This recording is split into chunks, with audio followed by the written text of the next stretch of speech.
പച്ചക്കറി കടയിൽ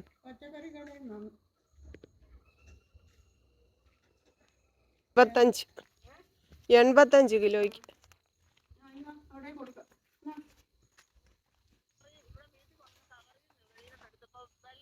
ആ ആ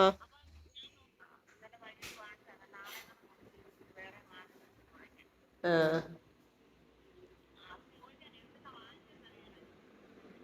ആ ആ അവിടുന്ന് ആ ആ നോക്കട്ടെ. പ്രിയങ്ങളെ, അമ്മക്കിളിയുടെ കൊച്ചു കൊച്ചു വിശേഷങ്ങളിലേക്ക് എല്ലാവർക്കും സ്വാഗതം.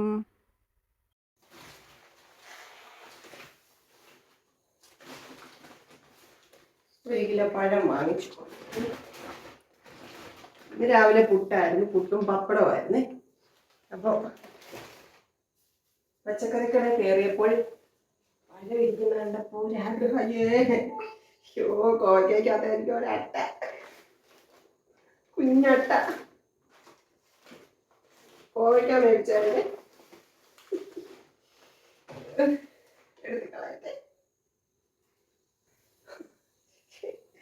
മേല് വരിക്കും. നമ്മുടെ കുഞ്ഞ് അട്ടയില്ലേ, ചുമന്ന അട്ട, നമ്പൂതിരി അട്ട, അതാ. ഒന്നുകിൽ അദ്ദേഹം പച്ചക്കറിയുടെ കവറൊക്കെ, പച്ചക്കറികളെല്ലാം കൂടെ കൂടിയിരിക്കുന്നതിനകത്ത് അങ്ങനെ ഇരുന്നത് കേട്ടോ. ഇത് അമ്മ എനിക്ക് തേങ്ങ, അധികം വിളയാത്ത തേങ്ങയില്ല, കരിക്കെന്ന് പറയാൻ പറ്റത്തില്ല, അതാന്നതാ കേട്ടോ. എനിക്ക് തിന്നാൻ ഇത് കളയും ഞാൻ, എനിക്ക് വേണ്ട. ഇത് നമുക്ക് നാളെ അപ്പം ഉണ്ടാക്കാം.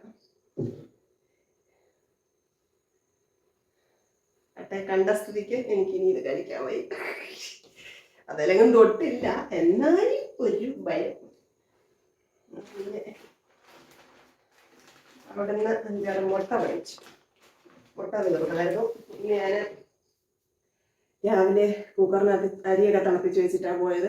മോര് കാച്ചിയതൊക്കെ ഇരിപ്പുണ്ട്, അച്ചാറും. പിന്നെ വൈകിട്ട് വന്നിട്ട് മെഴുക്കുവരട്ടിയും വെച്ച് മുട്ട വറുത്ത് ചോറുണ്ടാം എന്ന് വിചാരിച്ച്. മീനൊന്നും മേടിച്ചില്ല. മോനിക്കുട്ടൻ ട്യൂഷന് പോയേക്കൊന്ന് വിളിച്ചോണ്ട് വരണം. പിന്നെ നമ്മുടെ ഉപ്പ് മേടിച്ചു, പാല്, കുളിക്കുന്ന സോപ്പ്. 2-3 കുളിയൊക്കെ കഴിയുമ്പോൾ ഇതിൻ്റെ മണം പോയെന്നൊക്കെ ഭയങ്കര പരാതിയാണ്. ചെറുതാകുമ്പോൾ വലിയ കുഴപ്പമില്ല, പെട്ടെന്ന് അങ്ങ് തീരുമല്ലോ. വലുതാണ് തീരത്തുമില്ല. പിന്നെ അരിയില്ലായിരുന്നു, ഗോതമ്പ് പൊടി ഇല്ലായിരുന്നു, ഒക്കെ മേടിച്ചു. പിന്നെ വീടിൻ്റെ വാർപ്പ് കഴിഞ്ഞ് ഇന്ന് വെള്ളം ഒഴിക്കാനൊക്കെ കുക്കുവ കയറി പോകുന്നത് ഭയങ്കര പ്രയാസമാണ്. നമുക്ക് പൈപ്പ് ഓസിട്ട് വെള്ളം ഒഴിക്കാൻ പറ്റത്തില്ല, ഒരു ഫോഴ്സ് ഇല്ല വെള്ളത്തിന്. ബക്കറ്റിനകത്ത് എടുത്തുകൊണ്ടൊക്കെയാണ് ഒഴിക്കുന്നത്, മുകളിലൊക്കെ ഭിത്തിയിലൊക്കെ ഒഴിക്കാൻ ഒക്കെ ഒത്തിരി പ്രയാസമാണ്. പിന്നെ ഒക്കുന്ന പോലൊക്കെ ഒഴിക്കുന്നുണ്ട്, നേരെ വെള്ളം ഒഴിക്കണമെന്നൊക്കെ പറഞ്ഞിട്ടുണ്ട്. അതുകൊണ്ട് മഴ പെയ്യണേന്ന് ഞാൻ പ്രാർത്ഥിക്കുവാണ്. കുറച്ച് ദിവസം വീടിൻ്റെ, നമ്മുടെ ഷെയ്ഡ് വാർപ്പിൻ്റെയും മെയിൻ വാർപ്പിൻ്റെയൊക്കെ സമയം വന്നപ്പോൾ ഞാൻ വിചാരിച്ചു ഇന്ന് മഴ പെയ്യല്ലേന്ന് ഞാൻ പ്രാർത്ഥിച്ചു. ഇനിയിപ്പോൾ പെയ്യണേന്ന് പ്രാർത്ഥിച്ചുകൊണ്ടിരിക്കുക. പിന്നെ ഒരുപാട് പ്രിയപ്പെട്ടവർ, ഞാൻ കഴിഞ്ഞ ദിവസം നമുക്ക് ഇതിൻ്റെ കാര്യങ്ങളൊന്നും സെറ്റായില്ല എന്നൊക്കെ പറഞ്ഞപ്പോൾ ഒരുപാട് പേര് പ്രാർത്ഥനകൾ അറിയിച്ചു. എന്താ പറയുന്നത്, നടക്കും എന്നുള്ളൊരു ധൈര്യം തന്നു. നടക്കും. ഇപ്പം ഞാൻ പറഞ്ഞില്ലേ, നമ്മുടെ എമൗണ്ട്, പഞ്ചായത്തിൽ നിന്നുള്ള എമൗണ്ട് ഇതുവരെ തന്നില്ല. അത് നമുക്കൊരു വലിയൊരു ഇതായിട്ടിരിക്കുവാണ്. അത് കിട്ടിക്കഴിഞ്ഞാൽ കുറേ കാര്യങ്ങളൊക്കെ നടന്നു പോയേര്. അപ്പോൾ ഞാൻ ഇനിയിപ്പോൾ നമുക്ക് ലോണൊന്നും എങ്ങൊന്നും തരുന്നില്ല. ലൈഫിൻ്റെ വീട് വെക്കുന്ന എല്ലാവരും ലോൺ എടുക്കും, ബാക്കി ക്യാഷ്. പക്ഷെ ഞങ്ങൾ ചെല്ലുമ്പോൾ മാത്രം ഞങ്ങൾക്ക് ലൈഫിൻ്റെ വീട് ആയതുകൊണ്ട് ഞങ്ങൾക്ക് ലോണില്ല. പലയിടത്തും അങ്ങനെ തന്നെയാണ് പറഞ്ഞത്. പക്ഷേ ഞങ്ങൾ പഞ്ചായത്തിലൊക്കെ അറിയാവുന്നവരോടും ലൈഫിൻ്റെ വീട് വെച്ചവരോടും ഒക്കെ ചോദിച്ചപ്പം അവരെല്ലാവരും പറഞ്ഞു അവർ ലോൺ എടുത്തിട്ടുണ്ട്, അവർക്ക് കുഴപ്പമൊന്നുമില്ലായിരുന്നു, അങ്ങനെയുള്ള പ്രശ്നങ്ങളൊന്നുമില്ല. എന്തായാലും അവിടെ നിന്ന് കിട്ടുന്ന പൈസയ്ക്ക് നമ്മുടെ വീട് പണി തീർക്കത്തില്ല. അപ്പോൾ പിന്നെ നമ്മൾ ലോൺ എടുത്തല്ലേ പറ്റത്തുള്ളൂ. പക്ഷെ നമ്മൾ ചെന്നപ്പോൾ മാത്രം നമുക്കതിനകത്തൊന്നും ഒരളവുമില്ല. അതിപ്പോൾ എന്തെങ്കിലും ദൈവം നമ്മുടെ കാര്യത്തിൽ ദൈവം വേറെ എന്തെങ്കിലും കണക്ക് കൂട്ടിയിട്ടുണ്ടായിരിക്കും. അതുകൊണ്ടായിരിക്കും നമുക്ക് ബാധ്യതകളൊന്നും അധികം ഏൽക്കേണ്ടി വരാത്തത്. പിന്നെ ഈ കൊടുപ്പ വരെ ചെയ്ത കുറേ കടങ്ങളൊക്കെ ഉണ്ട്. അത് എന്തായാലും കടം വീട്ടിയെടുത്തേ പറ്റത്തുള്ളൂ. ഇനിയിപ്പോൾ ബാക്കിയുള്ളത് പഞ്ചായത്തിൽ നിന്ന് കിട്ടുന്ന പൈസ മേടിച്ച് കിട്ടിയിരുന്ന അത്രയും തീർത്തുകൊണ്ട് നമ്മളങ്ങ് മാറി താമസിക്കാം എന്നാണ് വിചാരിച്ചിരിക്കുന്നത്. പിന്നെ ബാക്കിയൊക്കെ ദൈവത്തിൻ്റെ കയ്യിൽ കേട്ടോ.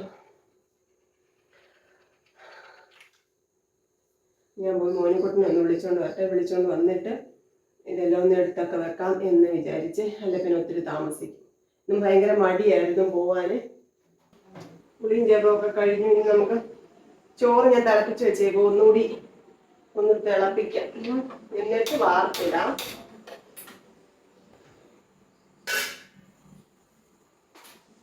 മൂന്നാല് ചേമ്പ് കിടപ്പുണ്ട്, നമുക്ക് മെഴുക്കുവരട്ടി വെക്കാം. ഉരുളക്കിഴങ്ങ് എടുക്കണമെന്നാണ് വിചാരിച്ചത്, പിന്നെ ആ ചേമ്പിന്റെ കാര്യമാണ്. അപ്പൊ ചേമ്പ് മെഴുക്കുവരട്ടി വെക്കാം. എളുപ്പം നരിഞ്ഞ് എളുപ്പം നടുപ്പയിലാക്കണം, അല്ലെന്നുണ്ടെങ്കിൽ കൈ ചോറിയും. പിന്നെ ഇന്നത്തെ ലോങ് വീഡിയോക്ക് ഇച്ചിരി വോയിസ് ഇടാനൊക്കെ ഉണ്ട്. മോനിക്കുട്ടൻ്റെ സ്കൂളിലെ പ്രോഗ്രാമിന്റെ വീഡിയോ ആണ് ഇന്ന് അപ്ലോഡ് ചെയ്യുന്നത്. അപ്പൊ അത് വോയിസ് ഒന്നും കിട്ടില്ല, സമയം കിട്ടിയില്ല, അതൊക്കെ ചെയ്യാനുണ്ട്. അപ്പൊ ഇത് മെഴുക്കുവരട്ടി അടുപ്പിലോട്ട് വെച്ചിട്ട് ആ വീഡിയോ അപ്ലോഡ് ചെയ്യണം.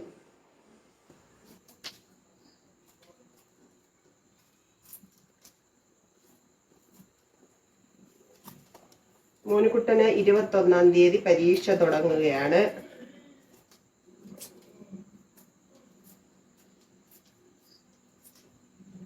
സ്കൂളിൽ നിന്ന് വന്ന് ചായ കുടിച്ചു, കുളിച്ചു, ട്യൂഷൻ അങ്ങോട്ട് പോവേ.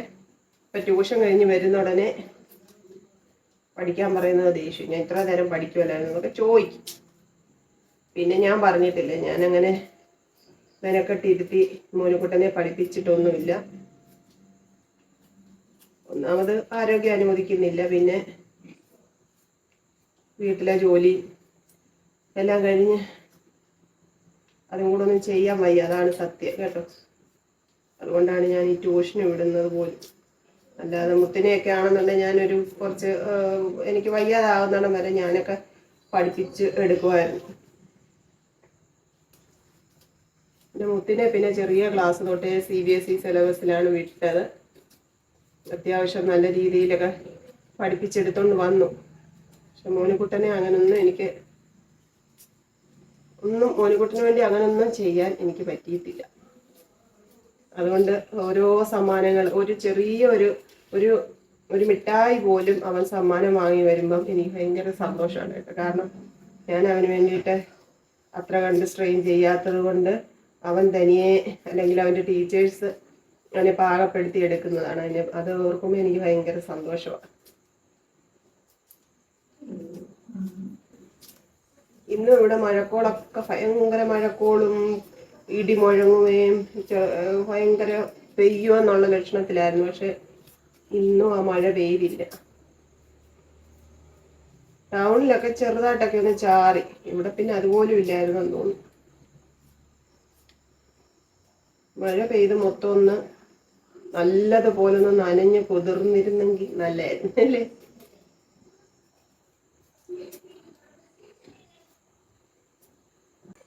കഴുത്തിൻ്റെ അവിടുത്തെ വേദന ചില സമയം അതിക്രമിക്കുന്നുണ്ട്, ചിലപ്പോൾ അങ്ങ് അറിയുന്നില്ല കേട്ടോ.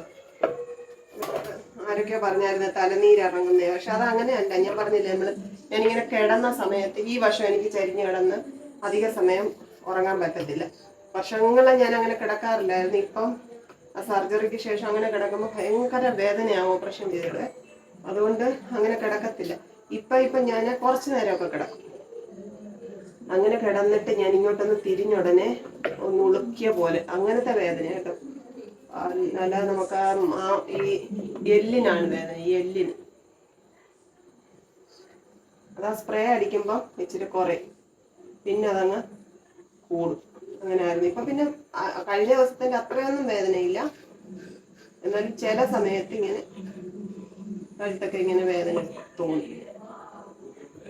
ഞാൻ നേരത്തെയൊക്കെ പറഞ്ഞിട്ടുള്ള ഒരു കാര്യമാണ്, നമ്മൾ അസുഖമായിരുന്ന സമയത്തൊക്കെ നമ്മളോട് ഒരുപാട് നാട്ടുവൈദ്യങ്ങളുടെയും ഹോമിയോ മരുന്നിൻ്റെയും പിന്നെ ഈ മരുന്ന് പ്രയോഗങ്ങളുടെ ഒക്കെ വീഡിയോസൊക്കെ ഷെയർ ചെയ്ത് ഓരോരുത്തരൊക്കെ പറഞ്ഞിട്ടുണ്ട്. എല്ലാവരും നമ്മുടെ അസുഖം മാറണം എന്നുള്ള രീതിയിൽ പറയുന്നതാണ്. പക്ഷെ നമ്മൾ അതെല്ലാം കണക്കിലെടുത്ത് നമ്മൾ അതിൻ്റെ പുറകെ പോയി കഴിഞ്ഞാൽ നമുക്ക് നമ്മുടെ ജീവൻ നഷ്ടപ്പെടും, അത് ഉറപ്പായിട്ടുള്ള കാര്യമാണ് കേട്ടോ. പിന്നെ ഈ ഹോമിയോയിൽ മരുന്നുണ്ട്, അത് ചികിത്സിച്ച് ഫലപ്രദമായ പലരും ഉണ്ട്. പക്ഷെ എല്ലാവർക്കും അത് ഒരേ രീതിയിലായിരിക്കണമെന്നില്ല.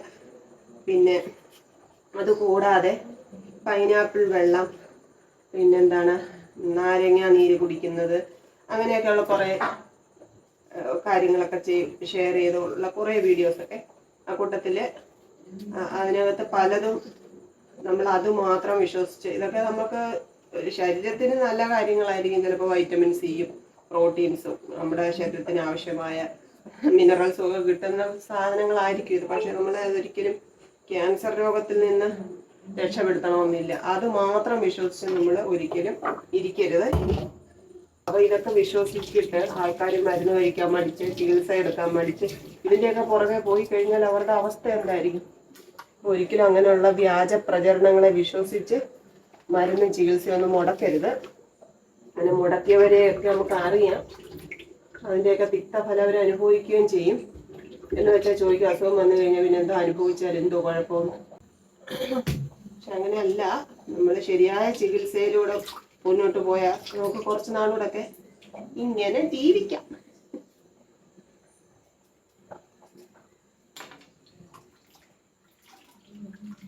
എളുപ്പം അടുത്ത വെച്ചില്ലെങ്കിൽ എനിക്ക് കഴിച്ചു.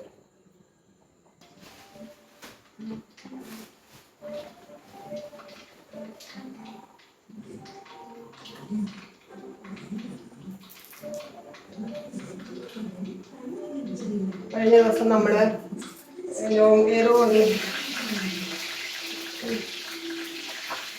ലോങ്ങിക്കകത്ത് ഞാൻ എങ്ങനെ ഒരു കമന്റ് വന്നായിരുന്നു. ഈ സ്പൂണൊക്കെ എടുക്കുമ്പോൾ കഴുകിയിട്ട് എടുക്കണം. നമ്മൾ ഇവരിങ്ങനെ തൂക്കിയിടത്തില്ല. ഞാൻ അങ്ങനെ എടുക്കുന്നത്. പക്ഷെ എപ്പോഴോ കാര്യം പറഞ്ഞ് നിന്ന കൂട്ടത്തിൽ ഓർക്കാതെ ഞാൻ അങ്ങനെ എടുക്കുക കേട്ടോ. ഗ്ലാസും പാത്രവും ഒക്കെ കഴുകി വെച്ചിരിക്കുകയാണെങ്കിലും ചാഞ്ചൻ എടുക്കുമ്പോൾ ഞാൻ ഒന്നുകൂടെ കഴുകും. പക്ഷെ അന്ന് എന്തോ ഞാൻ ഓർത്തില്ല. കാര്യം പറഞ്ഞ് വീഡിയോ ചെയ്യുന്നതിന്റെ കൂട്ടത്തിലായിപ്പോയി. ഞാൻ ഓർപ്പിച്ചതിന് ഒരുപാട് താങ്ക്സ് കേട്ടോ.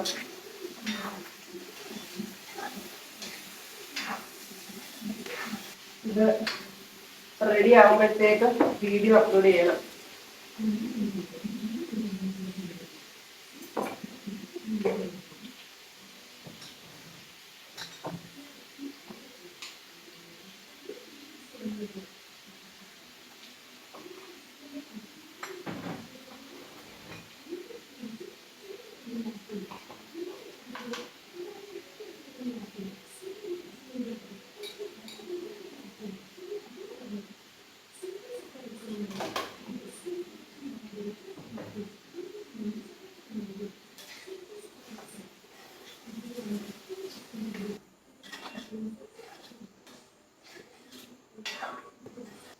ഇപ്പോഴേക്കും എന്റെ പണികളൊക്കെ തീർക്കാം.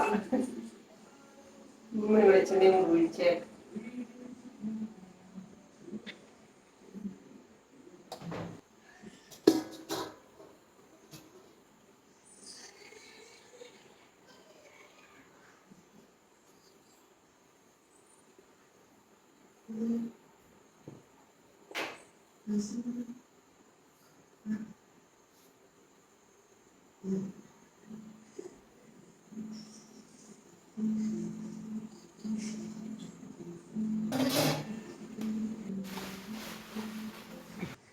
നമ്മുടെ മെഴുക്കുവരട്ടി റെഡിയായി കേട്ടോ.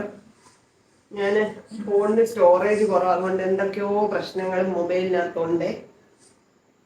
അതിൻ്റെ ഇടയ്ക്ക് മോനിക്കുട്ടന് മുട്ട പുഴുങ്ങി മതി എന്ന് പറഞ്ഞു. മുട്ട പുഴുങ്ങി അവൻ ചോറുണ്ണു കേട്ടോ. ഞാൻ ആ വീഡിയോ എഡിറ്റ് ചെയ്യാൻ ഇരുന്നത് കൊണ്ട് മോനിക്കുട്ടൻ ചോറ് വിളമ്പിക്കൊണ്ട് പോയി കഴിക്കുന്നു. ഇനി മുട്ട ബാക്കി ചോറുണ്ണാം. മെഴുക്കുവരട്ടിയൊക്കെ റെഡിയായി. കുഞ്ഞുള്ളി അരിഞ്ഞിടുക.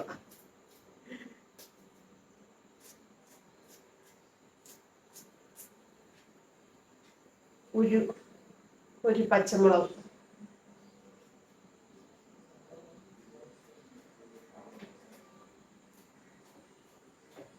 ഇടയ്ക്ക് നമ്മുടെ TV കംപ്ലൈന്റ് ആയിരുന്നു. അന്നേരം അതിൻ്റെ എന്തോ കേബിൾ ഏതാണ്ട് ഈ ബാക്കി കുത്തത്തില്ലേ, അതിൻ്റെ കേബിൾ ഏതാണ്ട് പോയേക്കോ. മുത്ത് വന്നപ്പോൾ അത് ഓൺലൈനിൽ വാങ്ങിച്ച് അവരത് സെറ്റ് ചെയ്ത് തന്നിട്ടാ പോയ കേട്ടോ. ആരൊക്കെയോ ചോദിച്ചായിരുന്നു ടി വി റെഡിയായോ എന്ന് ചോദിച്ചായിരുന്നു. അതുകൊണ്ട് ഞാൻ പറഞ്ഞാണ് ടി വി ഒക്കെ റെഡിയായി.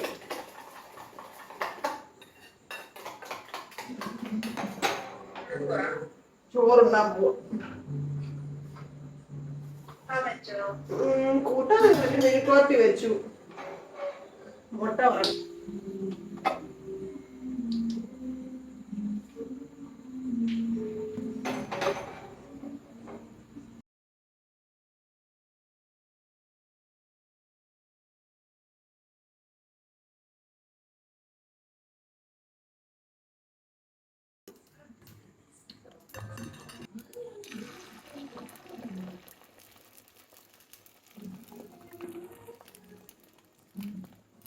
ഞങ്ങളുടെ ചെറുപ്പത്തിലൊക്കെ അമ്മ മുട്ട വറക്കുന്ന സമയത്തുണ്ടല്ലോ, ഇതിനകത്ത് തേങ്ങാപ്പീരി ഇടുമായിരുന്നേ. അതിനൊരു പ്രത്യേക രുചിയാണ്. മുട്ട വറക്കുന്ന മണം തന്നെ നമ്മളെ അങ്ങോട്ട് കൊതിപ്പിക്കും. ഇപ്പം ഞാൻ മുട്ട വറക്കുന്നതിനകത്ത് അങ്ങനെ തേങ്ങാപ്പീരൊന്നും ചേർക്കാറില്ല. ഇവർക്കതൊന്നും ഇഷ്ടമല്ല, അതിനൊരു മധുരം വരത്തില്ല. അതൊന്നും ഇവിടെ ആർക്കും അത്ര പോരാ. അപ്പോൾ മോനിക്കുട്ടൻ കഴിക്കുവാണ്. അതിൻ്റെ ഇടയ്ക്ക് മുത്തും കൂക്കും ഒക്കെ ഫോൺ വിളിച്ചു. കുറച്ച് നേരം അങ്ങനെ സംസാരിച്ചുകൊണ്ടൊക്കെ ഇരുന്നു. അപ്പോൾ ഇനിയും ചോറ് വിളമ്പട്ടെ. അപ്പോൾ ചോറും മുട്ടയും പിന്നെ മെഴുക്ക് വരട്ടി, ചമ്മന്തി, മോര് കറി, പിന്നെ നമ്മുടെ ചാമ്പയ്ക്ക അച്ചാർ ഇച്ചിരി എടുത്തേ. കടുമാങ്ങ ഇച്ചിരി ഇരിപ്പുണ്ട്, എടുത്തില്ല. എല്ലാം കൂടി എടുക്കണ്ട എന്ന് വിചാരിച്ചു. അച്ചാർ കൂട്ടുന്നതിന് എന്നെ വഴക്ക് പറയുന്നവരൊക്കെ ഉണ്ട്. പക്ഷേ നമ്മൾ കൊതി അടക്കി എത്ര നേരം ഇരിക്കും.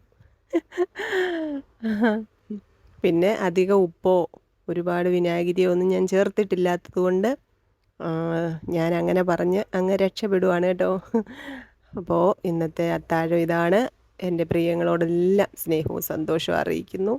നമുക്കിനി നാളെ കാണാമേ. പിന്നെ വീട് പണിയൊക്കെ തീരാൻ വേണ്ടി എൻ്റെ പ്രിയങ്ങളൊക്കെ പ്രത്യേകം പ്രാർത്ഥിക്കണേ. കൊച്ചു കൊച്ചു വീട്ടുവിശേഷങ്ങളുമായി വീണ്ടും കാണാമേ.